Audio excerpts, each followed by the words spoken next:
어제부터 우리는 예레미야서 32장의 말씀을 함께 보고 있는데요. 오늘 본문의 말씀 16절부터 35절까지의 말씀이 어제의 내용과 사실 직접적으로 연결되는 부분입니다.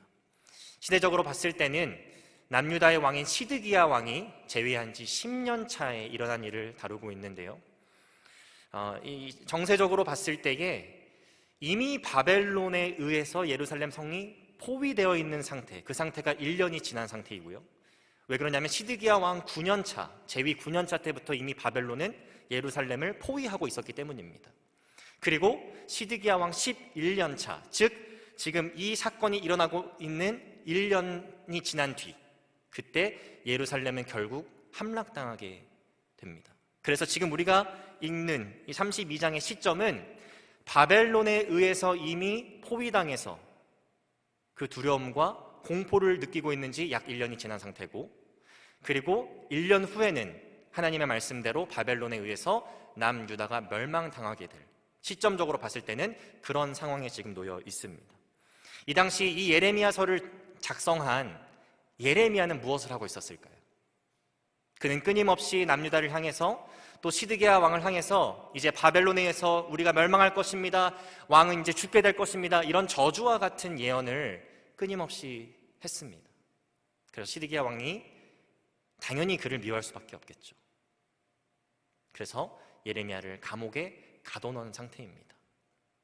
그 감옥에 갇혀져 있는 예레미야에게 하나님의 말씀이 임하는데, 어제 우리가 살펴본 내용을 제가 잠깐 짧게 정리를 해드리자면, 하나님께서 예레미야에게 말씀하십니다. 너의 친척 하나멜이 너에게 찾아와서 그의 땅을 너에게 팔려고 할 것이다. 그때 너는 그 땅을 증인을 둬서 살아. 어떻게 보면 참 말이 안 되는 명령이라고 할 수 있죠. 하나님께서 지금 1년 뒤에 바벨론에 의해서 남유다가 멸망할 거라고 말씀하셨는데 땅을 거래해라? 무슨 의미가 있겠습니까? 사봤자 어차피 1년 뒤에는 폐허가 될 이 땅, 바벨론에 의해서 황무지가 될 이 땅, 그 땅을 사는 게 도대체 무슨 의미가 있을까? 그렇게 의심하고 고민할 수 있지만, 예레미야는 하나님의 말씀대로 하나멜이 찾아왔을 때 증인들을 세워서 매매 증서를 써서 그 증서를 봉인한 것과 봉인하지 않은 것을 자신의 비서, 또 석이라고 할 수 있는 바룩에게 오랫동안 보존시키게 합니다. 무슨 의미가 있을까요? 하나님께서 지금은 곧 바벨론에 의해서 남유다가 멸망하지만 그 이후에는 다시 이 땅이 재건되고 회복되어서 사람들이 몰려들고 땅이 경작되고 다시 이런 원활한 토지 거래가 이루어질 정도로 회복될 것이다라는 희망과 소망의 메시지를 지금 주신 것입니다. 자, 그리고 나서 오늘 본문의 내용으로 들어가게 되는데, 바로 16절부터 35절의 내용입니다. 이 내용을 살펴보면 크게 두 파트로 나눌 수가 있는데, 처음은 예레미야가 하나님께 올려드리는 기도, 그리고 그 이유는 하나님께서 그 기도에 응답하시는 모습을 우리가 볼 수가 있어요. 지금 희망과 소망, 즉 앞으로 이 땅이 회복될 것이다, 재건될 것이다, 내가 너희를 바벨론으로부터 자유하게 하겠다, 이 말씀을 들은 예레미야는 16절부터 23절에 보면 하나님 감사합니다, 하나님 제가 믿습니다 라고 고백하기보다는 하나님 정말 그렇게 하시겠습니까? 하나님 정말 이 땅에 회복이 임하는 것입니까? 라고 의문하고 고민하는 듯한 기도를 하나님께 올려드리고 있어요. 천천히 한번 살펴보기를 원하는데요, 17절에 보니까 이렇게 기도를 시작합니다. 슬프도소이다, 슬프도소이다. 사실 슬픈 내용은 23절 전반부까지는 등장하지 않습니다. 정말 슬픈 내용은 23절 후반부부터 24절까지 등장을 하게 되는데요, 이 기도의 내용을 살펴보니까 예레미야는 먼저 하나님의 속성과 하나님의 역사하심을 찬양하고 경배하고 있습니다. 그래서 18절에 보니까, 오늘 내용이 좀 많기 때문에 제가 일일이 다 읽진 않고 핵심적인 내용들만 성도님들과 함께 나누길 원하는데요, 18절에 보니까 하나님께서는 은혜의 하나님이시고 정의의 하나님이시다. 전심으로 사랑하는 자에게는 은혜를 베풀어 주시고, 또 하나님의 죄를 범하고 하나님께 등을 돌리는 자들에게는 정의로운 심판을 내리신다. 17절에 보니까 하나님께서는 창조주 하나님, 능치 못하신 것이 없으시고 모든 것을 창조하신 그 어떤 이방신도 하지 못했던 무에서 유를 말씀으로 창조하신 위대하신 하나님이시라는 내용을 다루고 있는데, 아주 중요한 문장 하나가 17절에 등장합니다. 무슨 내용이냐면 후반부인데요, 주에게는 할 수 없는 일이 없으시니이다. 예레미야는 지금 알고 있어요. 내가 믿는 하나님께는 지금 불가능한 것은 없다. 사실 이 불가능한 것이 없는 하나님, 우리가 너무나 잘 알고 있습니다. 창세기 18장에 아브라함과 사라에게 하나님 찾아오시죠. 그때 하나님께서 내년 이맘때쯤 내가 이삭을 너희에게 줄 것이다. 그때 사라가 어떤 반응을 보이나요? 아이고, 내가 지금 나이가 이렇게 많은데 무슨 아들입니까? 비웃고 믿지 않아요. 그때 하나님께서 하나님에게는 능치 못함이 없으시단 말씀을 하십니다. 또 마태복음 19장을 가보게 되면요, 예수님께서 제자들이랑 대화를 하시다가 너무나 잘 알고 계신 말씀이시죠, 여러분. 부자가 천국에 들어가는 것이 낙타가 바늘구멍에 들어가는 것보다 어렵다. 제자들이 반문합니다. 아니, 그러면 누가 하나님 나라 들어갈 수 있습니까? 그때 사람에게는 가능하지 않지만 하나님께는 가능하다라고 말씀하고 계시고요. 또 누가복음 1장을 보니까요, 하나님의 천사가 마리아에게 찾아옵니다. 마리아에게 찾아와서 지금 너의 친척 엘리사벳, 침례 요한의 어머니였던 엘리사벳이 지금 나이가 많이 들었음에도 불구하고 6개월째 벌써 임신하고 있다. 아이를 가질 수 없는 육체의 상태임에도 불구하고 지금 6개월째 이미 임신 상태이다 라고 말씀하시면서 하나님께는 불가능한 것이 없다라고 말씀하고 있어요. 이렇듯 성경은 끊임없이 불가능한 것이 없는 하나님에 대해서 끊임없이 말하고 있습니다. 예레미야도 그런 하나님 알고 있어요. 그래서 지금 고백하고 있는 것입니다. 하나님께는 불가능한 것이 없습니다. Nothing is impossible for God이라고 얘기하고 있는 것이죠. 다시 본문으로 돌아와서 19절에 보니까 전지전능하신 하나님에 대해서 얘기하고 있습니다. 각 사람의 행위를 다 파악하고 계시대요. 그리고 그 행위대로 열매대로 보응하신다고 말씀하고 있습니다. 사실 우리가 배우자의 마음, 또 정말 가까운 친구들, 가족들의 일거수일투족을 우리가 다 파악하지 못합니다. 근데 하나님께서는 이 지구상에 수십억 명이나 되는 사람들의 마음을 꿰뚫고 계시고 일거수일투족을 보고 계시고 이미 죽은 자나 다시 앞으로 태어날 자들까지도 누군지 아시고 마음까지도 아시고 행위까지도 이미 알고 계신 놀라운 전지전능한 하나님이시라는 것이죠. 그 하나님께 순종하기만 하면 우리가 형통할 수 있는 복을 주신다고 19절은 기록하고 있습니다. 20절, 21절을 보니까요, 구원의 하나님에 대해서 얘기하고 있어요.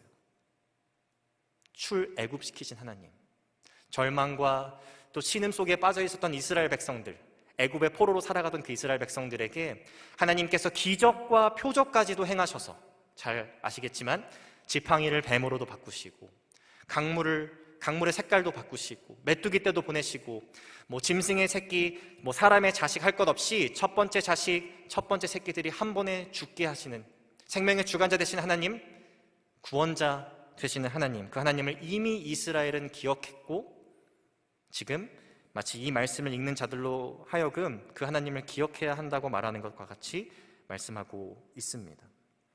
22절, 23절을 보면 신실하신 하나님에 대해서 말하고 있어요. 이스라엘 선조들에게 약속하신 대로 출애굽 시키실 뿐만 아니라 광야 과정 가운데 인도하시고 보호하시고 불기둥과 구름기둥으로 또 만나와 메추라기로 목이 마를 땐 물을 공급하셔서 그렇게 끊임없이 은혜를 베풀어 주시고 궁극적으로는 하나님께서 약속하신 젖과 꿀이 흐르는 가나안 땅으로 들어갈 수 있도록 하나님께서 은혜를 베풀어 주셨다는 것. 왜 그럴까요? 선조들에게 약속하신 대로라고 기록하고 있습니다. 약속을 한번 하시면요, 절대 그것을 어기는 일이 없으신 신실하신 하나님을 지금 예레미야는 찬양하고 있는 것입니다. 자, 우리가 짧게 17절부터 23절의 내용을 보면서 창조주 하나님, 은혜와 정의의 하나님, 구원의 하나님, 약속을 지키시는 신실한 하나님을 지금 예레미야가 찬양하고 있음을 봤는데요, 마치 지금 이스라엘 백성들이 이렇게 하나님을 찬양하고 경배하고 순종하고 하나님을 온전히 사랑해야 될 이유가 이렇게도 많은데 순종하지 않았음을 책망하듯이 하나님의 속성과 하나님의 일하시기 지금 나열하고 있습니다. 그래서 24절과 23절 후반부부터죠. 사실은 23절과 24절을 보게 되면 마땅히 이러한 하나님을 찬양하고 경배하고 하나님께 온전한 순종을 드렸음에도 불구하고 하나님의 선택된 백성이 이스라엘이 그렇게 하지 않았음을 지금 예레미야는 고백하고 있습니다. 23절과 24절 한번 다시 읽어보도록 하겠습니다. 그들이 들어가서 이를 차지하였거늘 주의 목소리를 순종하지 아니하며 주의 율법에서 행하지 아니하며 무릇 주께서 행하라 명령하신 일을 행하지 아니하였으므로 주께서 이 모든 재앙을 그들에게 내리셨나이다. 보옵소서, 이 성을 빼앗으려고 만든 참호가 이 성에 이르렀고 칼과 기근과 전염병으로 말미암아 이 성이 이를 치는 갈대인의 손에 넘긴 바 되었으니 주의 말씀대로 되었음을 주께서 보시나이다. 순종하지 않았고 하나님의 계명대로 살지 않았다라는 것입니다. 그리고 그 결과로 지금 경험하고 있듯이 바벨론에 의해서 함락되어 가져가고 있는 그런 경험을 지금 이스라엘 백성들이 하고 있는 것이죠.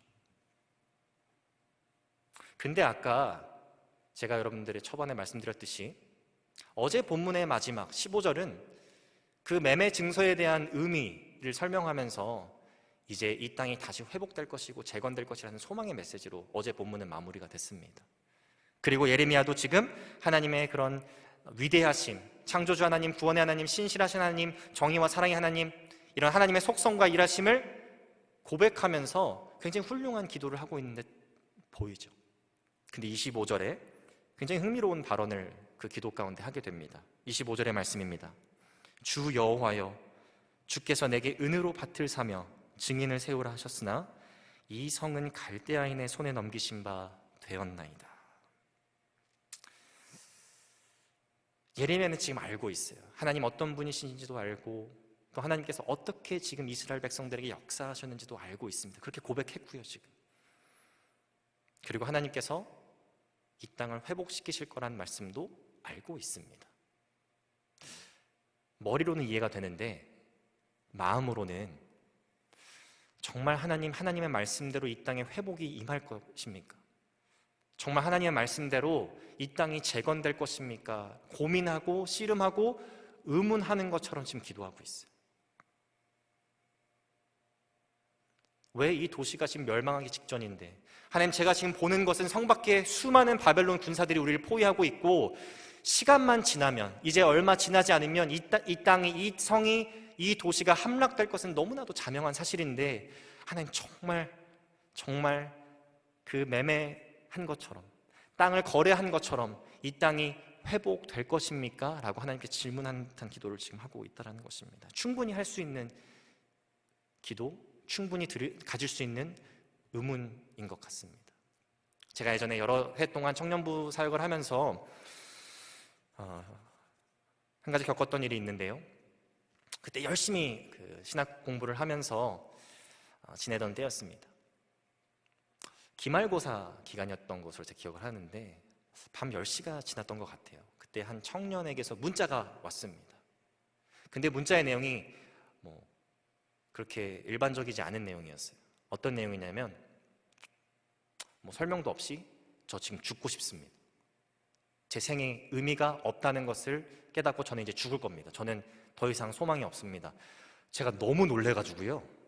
당장 전화를 해가지고 지금 빨리 여기 그 학교 앞에 커피숍으로 나와라.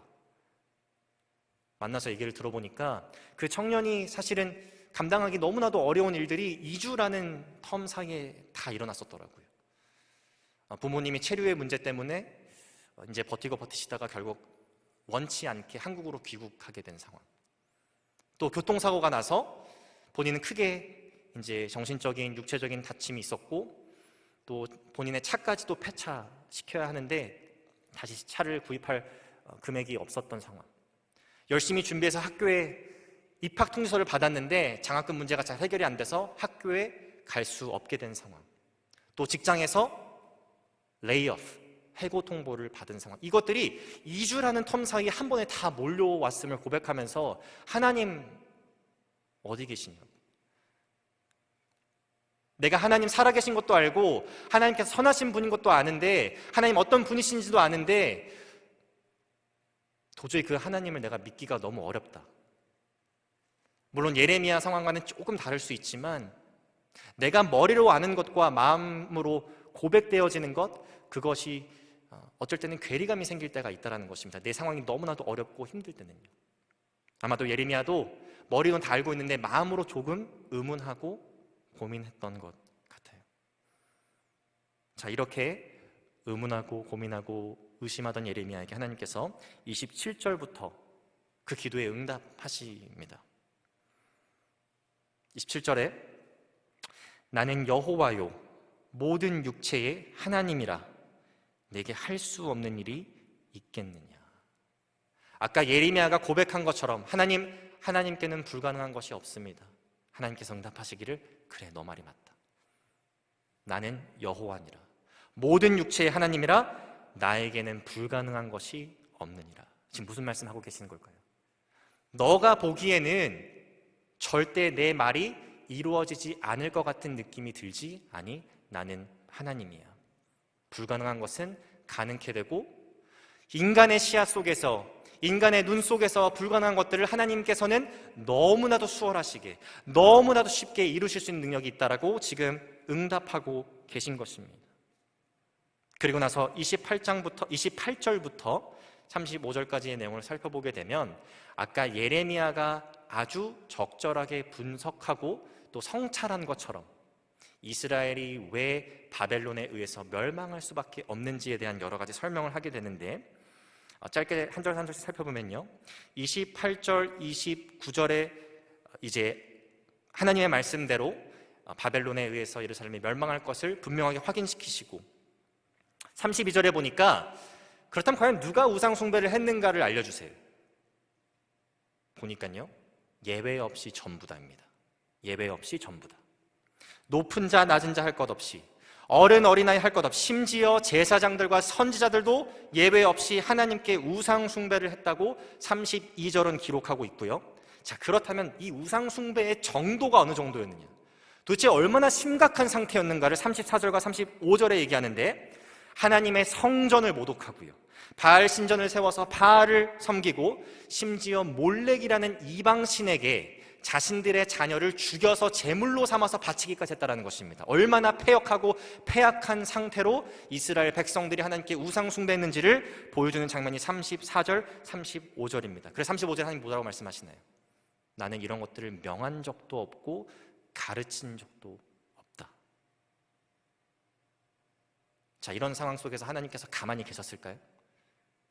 33절에 보니까 끊임없이 선지자들을 보내셔서 회개할 것을 촉구하시고 권고하시고 가르치시고, 근데 이스라엘 백성들은 듣지 않고 경청하지 않았다라는 것입니다. 오늘 본문의 내용 짧게 보았는데요, 제가 다시 한번 정리해 보겠습니다. 지금 이스라엘 백성들은, 특히 남유다 백성들은 공포와 두려움에 빠져 있어요.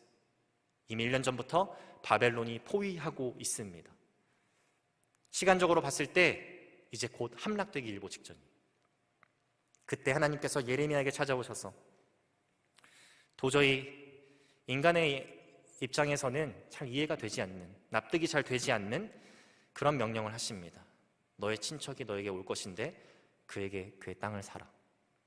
그리고 그 증서를 봉인한 것과 봉인하지 않은 것을 토기에 보관하여서 오랫동안 보존하게 하라. 그 증인들 중에 몇몇은 아마 그렇게 생각할 수도 있을 것 같아요.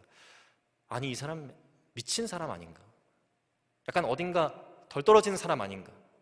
지금 이 땅을 사는 게 도대체 무슨 의미가 있을까? 하면서 그 증인의 역할을 했을 수도 있을 것 같습니다. 그때 예레미야는 기도합니다. 하나님, 제가 보는 것과 제가 아는 하나님과의 거리감이 좀 있습니다. 하나님, 이런 분이시고 하나님 이렇게 역사하셨습니다. 근데 정말 하나님의 말씀대로 이루어질 것입니까? 그리고 하나님께서는 나에게는 불가능한 것이 없다라고 응답하시는 내용이 오늘 우리가 살펴본 16절부터 35절의 말씀인 것입니다. 자, 이 말씀 우리가 함께 묵상하면서 얻을 수 있는 교훈이 무엇일까? 사실 굉장히 많은 교훈을 우리가 얻을 수 있는데요, 전 짧게 예레미야 기도에서 얻을 수 있는 교훈 한 가지, 또 하나님의 응답 가운데 얻을 수 있는 교훈 한 가지를 우리 성도님들과 나누고 오늘 말씀을 마무리하고자 합니다. 먼저 이 예레미야의 기도의 부분을 보면 한 가지 저에게도 도전이 되고 또 사실 우리가 쉽게 하기 어려운 그런 부분들을 예레미야가 하는데, 그것은 무엇이냐면 절망과 고통 가운데 소망이 없는 상황 속에서 심지어 하나님의 말씀에 대한 의심과 고민이 들 때 그가 기도의 자리로 나아가는 사람이었다는 것입니다. 모든 사람이요, 좌절과 절망에 빠졌을 때 기도의 자리로 나아가지 않습니다. 오히려 그것이 하나님을 향한 원망으로 바뀌게 되는 계기가 될 수 있습니다. 제가 아까 말씀드렸던 그 한 청년의 이야기, 2주 동안 수많은 어려움이 찾아왔던 그 청년 이야기 기억하시죠? 안타깝게도 그 청년에게 제가 권면하고 권유한 대로 하나님의 선하심을 우리가 그래도 놓지 않고 신뢰해야 된다. 하지만 그 청년은 그 권면과 그 권유대로 선택하지 않고 하나님과의 거리가 멀어지는 선택을 했던 기억이 제 머릿속에 남아 있습니다.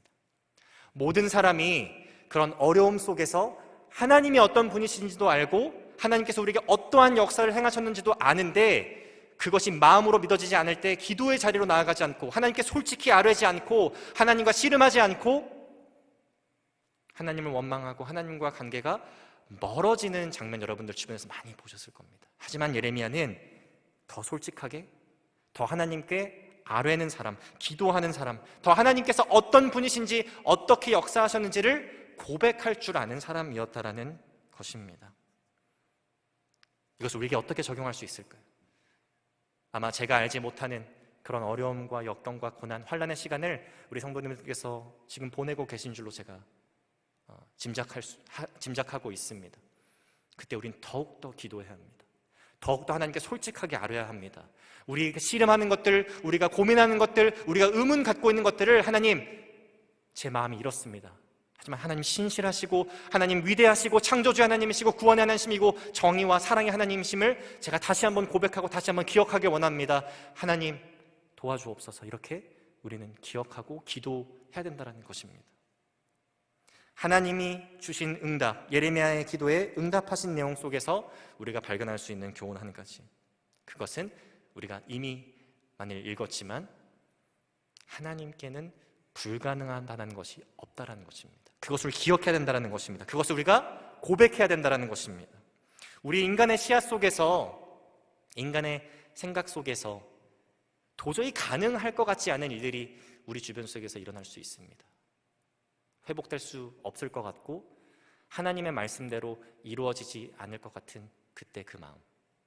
짧게 제 간증을 나눠드리면, 제가 대학원 때 공부와 또 사역을 병행하면서 이제 부모님의 도움을 전혀 받지 않고 그렇게 생활을 유지했던 때가 있었습니다. 정말 그 사례금을 딱 받고 이제 렌트비를 내고 모든 것들을 내면 간당간당하게 맞춰지더라고요. 근데 제가 참 어리석어서 잘못해서 잠깐 5분 동안 집 앞에 주차하면 안 되는 데다가 차를 세워놓고 빨리 뭘 가지고 내려오려고 했는데 내려고 오니까 차가 없어져 있더라고요. 차가 어디 갔지? 찾아보다가 경찰에 전화를 해보니까 토당했습니다. 문의를 해보니까 벌금을 600불을 내라고 하더라고요. 그때 저한테 600불이면 제 생활비의 절반이 넘는 금액입니다. 그 금액이 없으면 다음 달 렌트비, 유틸리티스 감당이 안 돼요. 통장에 보니까 한 200불 정도가 모자라게 될 것 같은데, 그 주말에 한 선교사님께서 저를 부르시더라고요. 저녁 식사를 같이 하자. 사역에 대한 얘기도 나누고 또 선교지에 대한 얘기도 나누고 그렇게 하다가 이제 갈 시간이 돼서 선교사님 제가 가보겠습니다. 오늘 너무 감사합니다 하고 가는데 봉투를 하나 주시는 거예요. 아니 선교사님, 제가 선교사님 형편이 그렇게 넉넉하지 못하는 걸 제가 아는데 제가 어떻게 받겠습니까? 절대 전 받지 않겠습니다 하고 가려고 하는데, 이거 안 받으면 저 선생님 안 볼 겁니다. 안 볼 수는 없잖아요. 그래서 죄송한 마음으로 받게 되었습니다. 근데 그 봉투 가운데 200불이 있더라고요. 얼핏 제가 알았던 그 하나님의 말씀, 먼저 그의 나라와 그의 의를 구하면 내가 들에 핀 백합화, 공중에 나는 새도 먹이는데 너희의 필요를 채우지 않겠느냐? 그 말씀이 생각나면서 내 믿음이 부족했구나. 하나님의 말씀은 정말 신실한 하나님의 말씀은 무조건 이루어지는구나 경험했던 적이 있습니다. 하나님께서는 우리가 알지 못하는 대로, 또한 이해하지 못하는 대로 역사하실 때가 참 많아요. 불가능한 것들을 가능하게 만드시는 하나님을 우리는 끊임없이 신뢰해야 합니다. 인간의 시야 속에서, 인간의 입장 속에서 이해가 되지 않는 방법들을 하나님께서는 역사하시기 때문이죠. 말씀을 정리하면서 우리 하늘의 교회 성도님들, 또 이 방송을, 이 예배를 함께 시청하고 들으시는 분들께 한 가지 도전하고 싶습니다. 우리는 어려움과 고통 속에서 더욱더 솔직하게 하나님께 알아야 합니다. 기도의 자리로 나아가야 합니다. 그리고 불가능한 것을 가능하게 만드신 하나님을 더욱더 신뢰해야 합니다. 그것이 우리의 신앙의 모습이어야 하고 고백이어야 할 줄 믿습니다. 기도하겠습니다. 사랑해 주님, 감사합니다. 오늘 예레미야 32장 16절 35절까지의 말씀을 통하여서 우리가 더욱더 어려울 때마다, 고통스러울 때마다, 소망이 없을 때마다, 불가능한 것 투성일 때마다 더욱더 하나님께 솔직하게 우리의 마음을 아뢰고 더욱더 하나님께 기도하는 자들로 나아가야 함을 깨닫게 하시니 감사합니다. 우리의 생각과 우리의 시야 속에서 불가능해 보이는 것들을 가능케 하시는 하나님을 더욱더 신뢰하게 하여 주옵소서. 더욱더 그 하나님을 찬양하고 그 하나님께서 어떠한 분이신지, 우리에게 어떠한 일들을 행하셨는지를 기억하고 그 하나님 경배할 수 있는 우리의 신앙 될 수 있도록 하나님 도와주옵소서. 감사드리며 예수 그리스도의 이름으로 기도합니다.